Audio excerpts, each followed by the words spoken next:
Life was mostly predictable for me, Sarah, a 30-year-old fiercely climbing the corporate ladder. From my college days to the boardroom meetings, I had it all planned out. But the plot twist in my well-structured life script? Marrying Alex and forming an unexpected alliance with his mother, Linda. Alex and I met in the least romantic of places, the university library. I was buried in finance books, he was wrestling with computer science. Our eyes met over a pile of textbooks, and the rest, as they say, is history. We were two college kids, juggling classes and dreams, but together, we were invincible. Alex was the calm to my storm, the laughter to my seriousness. Our friend Brian, a pal from college days, played a big part in our lives too. He was the one who vouched for Alex, getting him a job as an IT guy at his firm. Brian and his wife, Rachel, were like the couple version of that cozy, familiar cafe you love, always welcoming, always a good time. Then came Linda, Alex's mom. I'd heard the horror stories, the meddling, the judging. But Linda? She was different. Warmth radiated from her like the sun on a chilly morning. She welcomed me not just into her family but into her heart. Sarah, you're exactly what Alex needs. A strong, smart woman. He's a lucky man, Linda would say, her eyes twinkling with sincerity. And somehow, her words made me feel not just accepted, but cherished.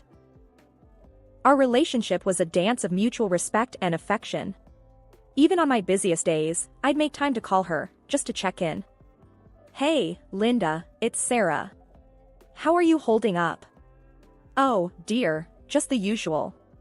But tell me, how's work?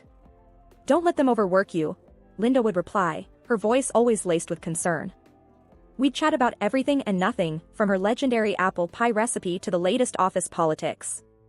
Linda wasn't just my mother-in-law, she was a confidant, a friend. We were a trio bound by love, but even the strongest bonds can fray under the weight of unspoken truths and unmet expectations. And as the days rolled into nights, the cracks began to widen, setting the stage for a storm that was silently brewing on the horizon. The glow of my career cast a shadow over my personal life. With each promotion and business trip, the distance between Alex and me grew. Our home, once a sanctuary, started to feel more like a hotel for me, a place to crash between flights. One evening, I returned from a grueling 2-week trip. The house greeted me with a cold silence and a mess that seemed to scream neglect. Pizza boxes piled up like a monument to Alex's apathy, and the laundry basket overflowed, a testament to the widening gap in our relationship. Alex, this is ridiculous. It looks like a dump here. I snapped, my frustration boiling over as I surveyed the chaos. He looked up from his computer, his eyes barely registering my presence. Hey, Sarah. Chill. Yeah, it's just a bit of mess. No big deal. No big deal? I work my butt off, and you can't even manage to keep the house clean? Is that asking too much? My voice was sharp, the words slicing through the tense air. He shrugged, a dismissive gesture that fueled my anger. You know I'm not Mr. Clean. Why fuss about it? Why? Because I live here too, Alex. Because we're supposed to be a team. The words tumbled out, raw and unfiltered. The conversation, if you could call it that, ended with cold silence. Our home felt more like a battleground, our conversations reduced to terse exchanges and resentful glances. The next day, Linda called. Her voice, usually so warm and comforting, carried a note of concern that made my heart sink. Sarah, dear, is everything all right? You sounded off yesterday. I sighed, the weight of the unspoken truths heavy on my chest. It's been tough, Linda. The house, Alex, everything seems to be falling apart. Linda was silent for a moment, then spoke with a firmness that was rare for her. Sarah, you're doing your best. But Alex needs to step up. You can't carry the load alone. Her words were a balm, a reminder that I wasn't in this turmoil alone. But they were also a stark reminder of the growing rift between Alex and me. That night, as I lay in bed, the moonlight casting a soft glow in the room, I couldn't shake the feeling of disquiet. The once comforting silence now felt oppressive, filled with the echoes of our failing relationship. Alex, we need to talk. This can't go on, I whispered into the darkness. He turned to face me, his face a mask of indifference. What's there to talk about, Sarah? It's just a bit of mess, not the end of the world. But it's not just the mess, Alex. It's us. We're drifting apart, and if we don't do something, I'm afraid we'll end up strangers living under the same roof. He didn't respond, the silence between us growing louder than any words could. In that moment, I realized that the cracks weren't just beginning to show, they were widening, threatening to split the very foundation of our marriage. The days leading up to Thanksgiving were supposed to be filled with the warmth of family and the joy of togetherness. However, life had other plans. Linda was hospitalized due to an exacerbation of her chronic illness. The hospital's sterile, impersonal halls were a stark contrast to the festive atmosphere we had hoped for. Sitting by her hospital bed, I held her hand, her usual warmth diminished by the cold touch of 4 needles. Linda, you won't spend Thanksgiving here. I'll pick you up and we'll celebrate at home, just like we always do, I assured her, squeezing her hand gently. She smiled weakly, a shadow of her usual vibrant self. Thank you, dear. But what about your work? You're always so busy, she murmured, concern for me outweighing her own discomfort. Don't worry about that, Linda. You're more important, I replied, though the weight of my responsibilities loomed large in my mind. However, just as I was ready to put work aside for family, my boss dropped a bombshell. He called me into his office, his expression grim. Sarah, we need you on an urgent business trip. It's critical, and I wouldn't ask if it weren't absolutely necessary. I felt torn, caught between my commitment to my family and my duties at work. But sir, it's Thanksgiving, and my mother-in-law is in the hospital. I promised her I'd be there, I explained, hoping for some understanding.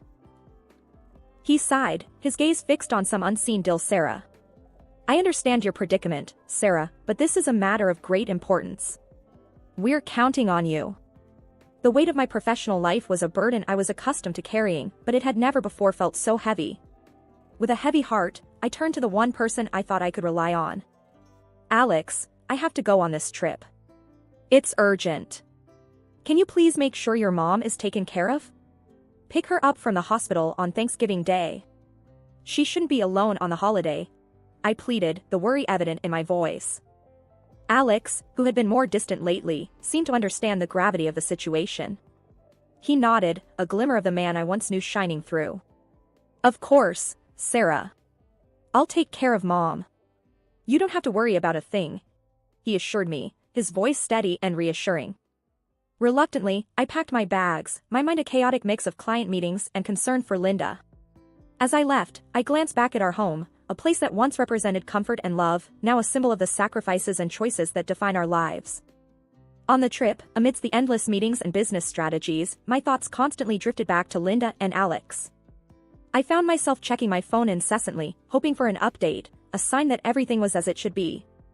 But it was the silence that spoke volumes, the absence of messages or calls that painted a picture far from the reassuring promises made.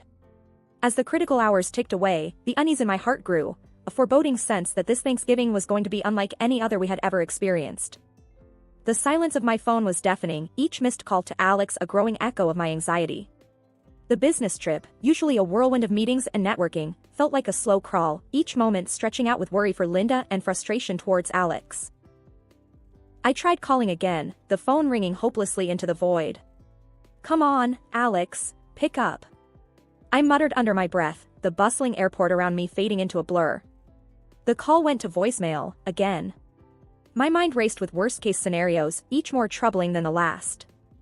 In desperation, I dialed Linda's number, half expecting the same cold silence. But after a few rings, her frail voice came through, weak and tinged with sadness. Linda, it's Sarah.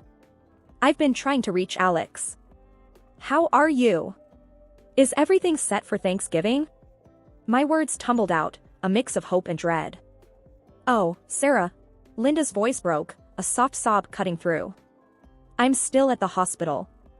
Alex, he didn't come. My heart sank, a heavy weight of betrayal and worry settling in. What? But he promised. He said he'd be there for you. The words felt hollow, a stark contrast to the chaos of emotions inside me. I know, dear. I waited, but Linda's voice trailed off, the hurt unmistakable. Anger and concern battled within me. How could Alex do this? How could he leave his own mother alone in the hospital, especially on Thanksgiving? I knew I had to act, and fast. Linda, I'm so sorry. I'm coming back right now. I'll sort this out, I promise. With a shaky hand, I dialed my boss, the urgency in my voice cutting through the formalities. Sir, I need to go back. It's an emergency. My family needs me. I'm sorry, but I can't stay. To my relief, he understood. Go, Sarah. Family is important. We'll manage here. The relief was short-lived, replaced by a sense of urgency. I rushed through the airport, each step fueled by a mix of worry for Linda and a growing anger towards Alex. As the plane took off, my mind raced with unanswered questions. Why didn't Alex pick up Linda? Where was he? And most importantly, what would I find when I got back? The flight felt like an eternity, each mile home a mix of dread and determination. I was going back, not just to salvage the remains of Thanksgiving, but to confront the unsettling truths that lay hidden behind Alex's unanswered calls. After the draining flight and the tense drive, the world seemed to slow down as Linda and I approached her house. I managed to pick her up from the hospital. The night was unusually quiet, the kind of quiet that feels heavy, loaded with unspoken truths waiting to burst forth. I glanced at Linda, her face etched with the pain of her son's betrayal. Her silent tears were a sharp reminder of the reality we were about to face. I reached for her hand, offering a silent promise of support, no matter what lay behind the closed door of her home. Pulling into the driveway, I hesitated for a moment before picking up my phone. It was time to confront Alex, to demand the truth that had been so carelessly twisted. I dialed his number, my heart pounding against my chest. After a few rings, Alex's voice came through, casual, unaware of the storm that was about to hit. Hey, Sarah. What's up? Alex, where are you? And where's your mom? My voice was steady, each word a carefully laid trap. There was a brief pause, and then, oh, Mom's right here. We're at her place, getting things ready for Thanksgiving, just like we planned. The lie was so blatant, so hurtful, that for a moment, I couldn't breathe. Linda, sitting beside me, let out a soft whimper, her heartbreak audible in the cramped space of the car. I ended the call and turned to Linda, her face a portrait of a mother's heart shattered by her own son's lies. We're going to get to the bottom of this, I assured her, though my voice trembled with my own swirling emotions. Linda nodded, a silent warrior bracing for the battle ahead. We got out of the car and walked up to the front door. The familiarity of the place, once a symbol of family gatherings and joyous celebrations, now felt tainted, corrupted by the web of lies spun within its walls. Linda, with a hand that trembled ever so slightly, unlocked the door. We stepped inside, the dimly lit hallway leading us towards the faint sounds of conversation and laughter, a stark contrast to the somber mood that clung to us like a second skin. As we moved quietly towards the living room, the reality of the situation hit me like a physical blow. There, in a scene that seemed surreal in its normalcy, was Alex, sitting cozily next to Rachel, Brian's wife. The laughter, the intimacy of their posture, spoke volumes of the betrayal that had been hiding in plain sight. For a moment, time stood still. The air was thick with tension, the silence a stark prelude to the storm of emotions about to be unleashed. Linda's presence beside me was both a source of strength and a poignant reminder of the pain inflicted not just on a wife, but on a mother. The silence in the room was deafening, the air thick with the tension of a moment that none of us could have imagined. Alex and Rachel, caught in the act, looked like deer in headlights, their guilt written all over their faces. What the hell is this, Alex? My voice was a mix of rage and disbelief, my words cutting through the silence like a knife. Alex stuttered, his usual laid-back demeanor shattered by the gravity of the situation. Sarah, it's not what it looks like. I can explain. Explain? Explain how you could do this to your own mother. To me? I shot back, the fury in my voice making my hands tremble. Linda stood silently, her eyes fixed on her son, the pain and betrayal in her gaze more piercing than any words could ever be. Rachel, her face pale and tear-streaked, finally found her voice. Sarah, please, don't tell Brian. This was a mistake. A terrible mistake. Mistake? You call this a mistake? I couldn't contain the bitterness in my voice. You both made choices, selfish, hurtful choices. And now, you want to sweep it all under the rug like it's nothing? Alex tried to speak, to salvage what little he could from the wreckage of lies. Sarah, please, let's talk about this. We can fix it. Fix it? How, Alex? By pretending that your affair, your betrayal of everything we stood for, never happened? The room felt smaller, the walls closing in with the weight of the truth now laid bare. Linda, who had been a silent witness to the unfolding drama, finally spoke, her voice a soft yet formidable force. Alex, how could you? After everything, how could you do this to your family? Alex's gaze dropped, unable to meet the eyes of the two women he had hurt the most. The room was filled with the sound of broken hearts and shattered trust, the aftermath of choices that could never be undone. Rachel, her composure crumbling, pleaded through her tears. It was a mistake. I never meant to hurt anyone. Mistakes are forgetting to pick up milk, Rachel, not having an affair with your friend's husband. I snapped, the rawness of my emotions leaving no room for sympathy. The confrontation was a whirlwind of anger, hurt, and disbelief, a storm that left no one untouched. Each word spoken was like a piece of the life we had known, falling away to reveal the harsh reality beneath. In the wake of the turmoil, the world seemed to stand still, the rhythm of life disrupted by the discordant notes of betrayal and loss. Linda and I found ourselves adrift in a sea of uncertainty, clinging to the fragile raft of our shared pain. The living room, once a hub of laughter and warmth, now felt like an echo chamber of our shattered dreams. Linda and I sat, a silent understanding between us, the weight of recent revelations heavy in the air. Sarah, I just can't fathom it, how Alex could do this. And Brian, poor Brian. Linda's voice trailed off, the edges of her words frayed with sorrow and disbelief. I nodded, my heart heavy. I know, Linda. It's like we've been living in a parallel universe, and now we've been thrust back into a harsh reality. The silence that followed was laden with unspoken thoughts and fears. The future, once a canvas of shared dreams and plans, now loomed before us, daunting and undefined. Sarah, what are you going to do now? Linda's question, soft and tentative, broke the stillness. I sighed, the weight of decision heavy on my shoulders. I've been thinking about that a lot.